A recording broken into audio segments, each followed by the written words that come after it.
मनुष्य को कर्म का फल अवश्य ही भुगतना पड़ता है।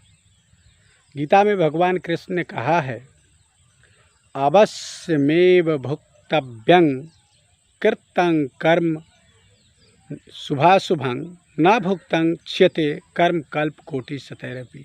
हे अर्जुन, अपने किए कर्मों का फल अवश्य ही भोगना पड़ेगा, चाहे 7 समुंदर पार चले जाओ या 7 जन्म पीछे क्यों न चले जाओ। अपने किए कर्मों का फल मनुष्य को अवश्य ही भुगतना पड़ता है।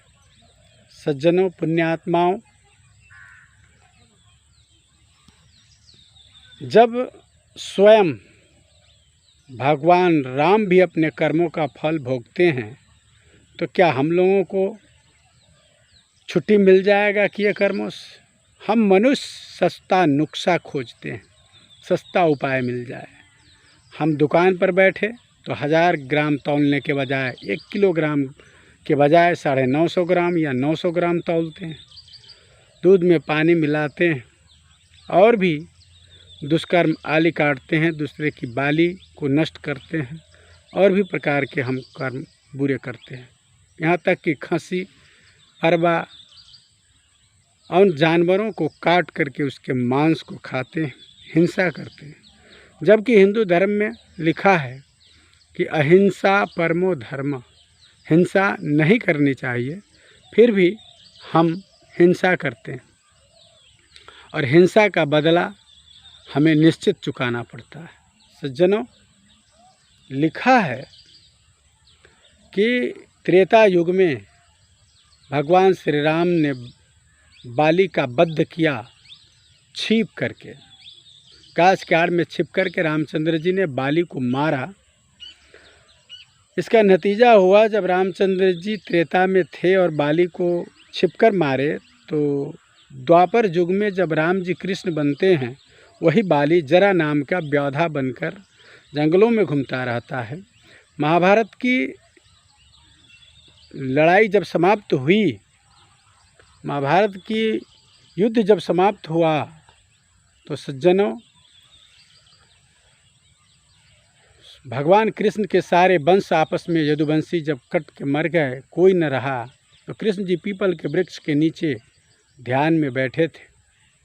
वही जरा नाम का व्योधा जो त्रेता में बाली था, घूम रहा था और कृष्ण के हाथों में जो मुद्रिका थी, वह मुद्रिका दूर से सांझ के समय, सूर्यास्त के समय चमक रहा था। उस व्याधा को लगा कि मृगा का आँख है और उसी में धनुष बाण चला करके मार दिया। जब नज़दीक में गया तो देखा यह शिकार नहीं है, ये तो श्री कृष्ण जी हैं। तो उनसे क्षमा मांगा कि क्षमा कीजिए, मैं तो मृगा समझकर बाण चलाया। श्री कृष्ण जी ने कहा, हे व्याधा, ये क्षमा की आवश्यकता नहीं है। वास्तव में समझो तो त्रेता में मैं राम और तू बाली था, तुम्हारा वध मैंने किया था, इसीलिए आज तुम्हारे हाथों से मैं मर रहा हूँ।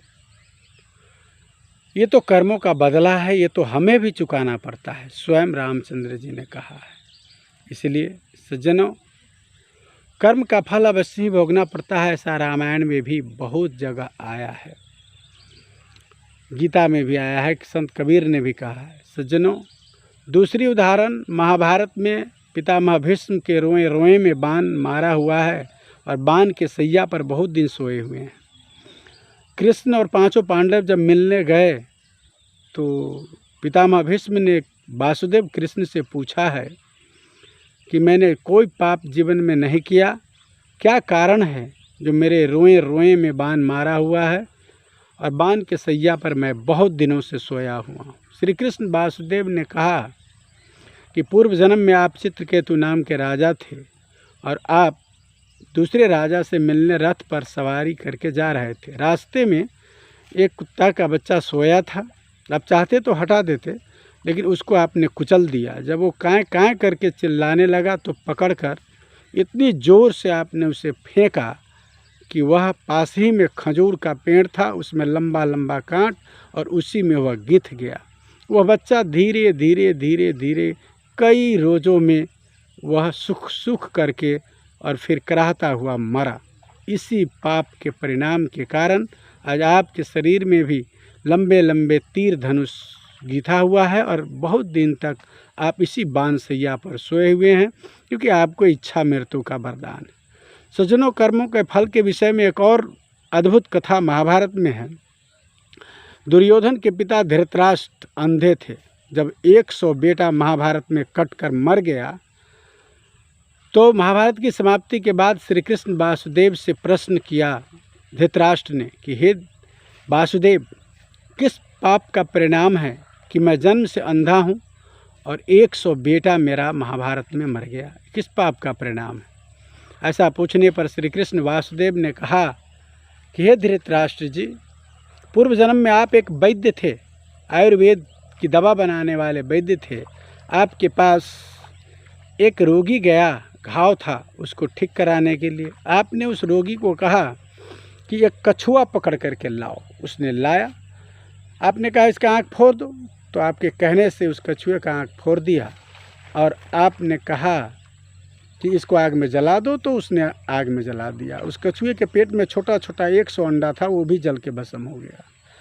आपके कहने से उस रोगी ने कछुए का आँख फोड़ दिया, इसीलिए आप जन्म से अंधा हैं और 100 अंडा जो जल के भस्म हो गया कछुए के पेट में, इसीलिए आपके 100 बेटा महाभारत में कटकर मर गया। ये कर्मों का बदला है, फल है। सज्जनों, कर्मों के फल के विषय में एक और कथा भागवत में आई है मांडव्य ऋषि की।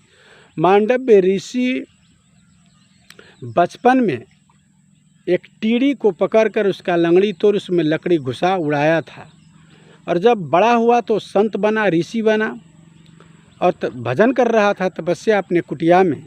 तो एक राजा के घर में एक चोर, 3-4 चोर चोरी किया था। 3 चोर चोरी करके माल लेके जब भाग रहा था तो राजा का सिपाही उसका पीछा किया और जा करके जब चोर देखा कि अब हम पकड़े जाएंगे, तो चोर क्या किया, सारा माल जो राजा के घर से लूटा था, आभूषण गहना पैसा, वो सब साधु के जो भजन कर रहा था, ध्यान में था, उस साधु के गोद में रख दिया, साधु के नज़दीक, और जाकर पीछे झाड़ी में छिप गया। सज्जनों, पुलिस आया, देखा इस साधु के निकट सारा राजा का माल पैसा गहना सब देखा और इसको बहुत पीटा और पकड़कर हथकड़ी लगाया। पीछे जो गया तो झाड़ी में चोर भी पकड़े गए। 3 चोर और महात्मा मांडव्य ऋषि को पकड़ कर ले गया। सड़क के नगर के चौराहे पर उसे सूली पर लटका दिया गया। 3 चोर और इस मांडव्य ऋषि को। चोर तो उसी दिन मर गए, मांडव्य ऋषि कई दिन जीवित रहे और जो जाते उस सूली को हिलाता, बड़ा दर्द होता। अंत में मांडव्य ऋषि भी मर गया। मांडव्य ऋषि जब पहुंचा धर्मराज के पास तो धर्मराज से पूछा, रे दुष्ट, मैंने कोई पाप नहीं किया, फिर तूने इतना दंड क्यों दिलवाया? मांडव्य ऋषि को धर्मराज ने कहा कि महाराज, कर्मों का फल तो अवश्य भोगना पड़ता है। बचपन में आपने टीड़ी की लंगड़ी तोड़ लकड़ी घुसा उसे उड़ाया था, इसी परिणाम के कारण आज आपको भी लकड़ी घुसा सूली पर लटकाया गया है। मांडव्य ऋषि ने डांटते हुए धर्मराज को कहा, रे दुष्ट, बचपन में तो भूल से गलती हुई, बचपन की गलती कहीं देखा जाता है, वो तो अनजान अबोध में हुआ। परंतु धर्मराज ने कहा कि बचपन में भी आदमी नींद में आकर के भी गलती से भी आग में गिर जाए तो आग उसे क्षमा नहीं करती है, आग उसे जला देती है। इसलिए कर्म का फल तो भोगना ही पड़ेगा। और सुना जाता है, लिखा है कि मांडव्य ऋषि ने धर्मराज को श्राप दिया कि ये दुष्ट, तू जाकर पृथ्वी पर एक शूद्र स्त्री के गर्भ से तू जन्म ले मनुष्य के रूप में और फिर तू बाद में आना। इस प्रकार मांडव्य ऋषि को भी अपने कर्म का फल भुगतना पड़ा। अनेकों कथाएं हैं कर्म के फल भोगने के विषय में, अनेकों कथाएं हैं। सज्जनों, ऐसे ही एक कथा सामाजिक घटना है, घटित घटना। उस कथा में आती है कि 2 भाई था और एक भाई बड़ा भाई था जो घर पर खेती किसानी करता, और छोटा भाई कर्मचारी सरकारी था जो बाहर काम करता था। छोटे भाई को 12-14 वर्ष के बाद, बहुत दिनों के बाद, एक पुत्र जन्म लिया और उस पुत्र को ही घर पर ही रखता था, पत्नी और पुत्र को, और बाहर ही काम करता था। बड़े भाई के मन में पाप समा गया कि बेटा नहीं होता छोटे भाई को तो इसका 5-7 बीघा ज़मीन और मकान और इसकी सारी संपत्ति मेरा हो जाता। अब तो हो गया, अब तो उसका धन उसी के बेटा को होगा। ऐसा सोचकर मन में जब पाप आया तो उसके छोटे बेटे को मेला दिखाने ले गया और शाम में उधरे फुसला कर खिलाते खिलाते ले गया और एक नदी के नीचे गर्दन मसोड़ कर नदी में फेंक दिया। इस दृश्य को कोई नहीं देखा, कोई नहीं जान सका। वह घर पर आया और वो भी रोने धोने लगा कि मेरा भतीजा कहाँ गया, भतीजा कहाँ गया। चारों तरफ खोजी हुई, इसका पिता भी नौकरी से आया, मगर किसी को ये बात पता नहीं चला कि इस बच्चे का चाचा जेठ जो था वही मारा। किसी को पता नहीं चला। 20 वर्ष बीत जाने के बाद वही आदमी जो भतीजे का गर्दन मसोड़ कर फेंका था, ट्रेन में यात्रा कर रही थी। ट्रेन में बैठा हुआ था एक दूसरा आदमी। ट्रेन में जब चढ़ा तो एक बक्सा लेकर के वो चढ़ा और एक अटैची चढ़ा। 2-4 स्टेशन के बाद वो आदमी इसी आदमी को कहा कि आप कृपया मेरा बक्सा और अटैची देखते रहिएगा, और वो आदमी नीचे उतर गया। कोई सामान खरीदने के लिए उतरा, लेकिन गाड़ी खुल गई, वो आदमी चढ़ नहीं पाया और शायद कि जानबूझकर नहीं चढ़ा। 200 स्टेशन पार करने के बाद जब मजिस्ट्रेट चेक इन आया, टीटी और चेक इन आया वहाँ पर, तो सबका सामान और टिकट चेक किया। इसका भी टिकट देखा और टिकट दिखाया। कहा ये अटैची और बक्सा किसका है। ये आदमी एक बार तो नहीं बोला, लेकिन दोबारा बारी विचार किया कि शायद वो आदमी आना होता तो अब तक आ गया रहता। 200 स्टेशन पार कर गया, वो आदमी नहीं आया। ये आदमी मन में विचार करता रहा और टीटी ने धमका कर कहा, मजिस्ट्रेट ने, अरे किसका बक्सा और अटैची है, बोलो। इस आदमी ने लोभ के बस बोल दिया कि ये अटैची और बक्सा मेरा ही है। कहा खोलो।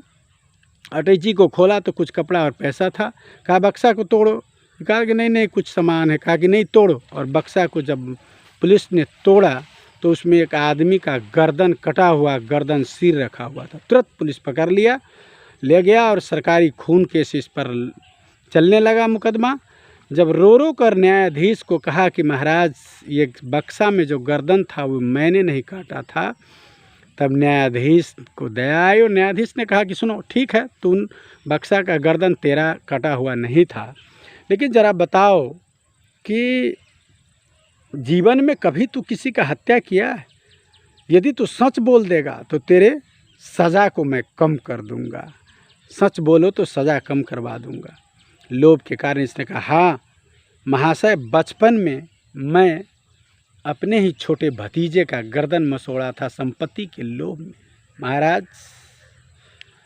तब न्यायाधीश ने कहा जज ने कि वही पाप तुमको खींच करके लाया है और तुम्हारे ऊपर ये इल्ज़ाम लगा है, अब तो तुम्हें भोगना ही पड़ेगा। सज्जनों, समय भले ही बहुत लगे, लेकिन कर्म का फल मनुष्य को भोगना पड़ता है। संत कबीर ने कहा है, आपन कर्म न मेटो जाई, कर्म का लिखा मिटो धव कैसे, जो जुग चार सिराई। गुरु वशिष्ठ मिली लगन सुधायो, सूर्य मंत्र के दिन्हा, जो सीता रघुनाथ ब्याही, तो पलेक संच न किन्हा। गुरु वशिष्ठ जैसे महाज्ञानी और भविष्यवेत्ता त्रिकालदर्शी ने राम और सीता के विवाह का दिन रखा था, लेकिन विवाह होकर के जब आया तो कुछ ही दिन के बाद राज्याभिषेक होने वाला था। बदले में वनवास हुआ। वन में सीता हरण मरण दशरथ के, बन ही में विपत परी, कर्म गति टारे से नाही टरी। कर्मों का फल तो आखिर राम जी को भी और सीता जी को भी भोगना पड़ा। दशरथ जी शब्द भेदी बाण के कारण जब श्रवण कुमार को मार गिराए थे, जानबूझकर नहीं, धोखे से जब श्रवण कुमार की मृत्यु दशरथ जी के बाण से हो गई, तो श्रवण कुमार के माता पिता अंधा आंधी ने श्राप दिया था, जय दशरथ, तू भी जैसे मैं पुत्र वियोग में छटपटा के रो रहा हूँ, तू भी पुत्र वियोग में हाय पुत्र करके मर जाओगे, श्राप दिया था। और इसीलिए राम दशरथ जी भी अपने पुत्र के वियोग में ही मरे। जब उनका पुत्र वन में था तो छाती पीट पीट के मर गए। ये कर्मों का बदला है सज्जनों। इसी प्रकार सीता जी भी बगीचा में जब घूम रही थी तो एक चिड़िया ने कहा, गौरैया गौरी दोनों थी चिड़िया पति पत्नी, एक चिड़िया ने कहा कि इसका विवाह तो राम जी से ही होगा। और फिर उस चिड़िया को पकड़कर सीता जी ने रख लिया। चिड़िया को तो पकड़कर रख लिया और वह उसकी पत्नी, चिड़िया की पत्नी जो थी वो गर्भवती थी, वह छाती पीट पीट कर रो रो कर कही कि हे सीता जी, मेरे पति को आप छोड़ दो। कहा कि नहीं, जब तक बात सच नहीं होगा नहीं छोड़ूंगा। नहीं छोड़ा और सिर पटक पटक कर गर्भवती चिड़िया मर गई। उसी के श्राप और पाप इनको पकड़ लिया और गर्भवती अवस्था में जीवन के अंतिम समय रामचंद्र जी ने सीता का त्याग किया। यह कर्मों का फल है। इसलिए हमें कर्मों का सुधार करना चाहिए, हिंसा से बचना चाहिए और बुरे कर्मों का त्याग कर अच्छे कर्म जीवन में धारण करना चाहिए। धन्यवाद, प्रणाम साहेब।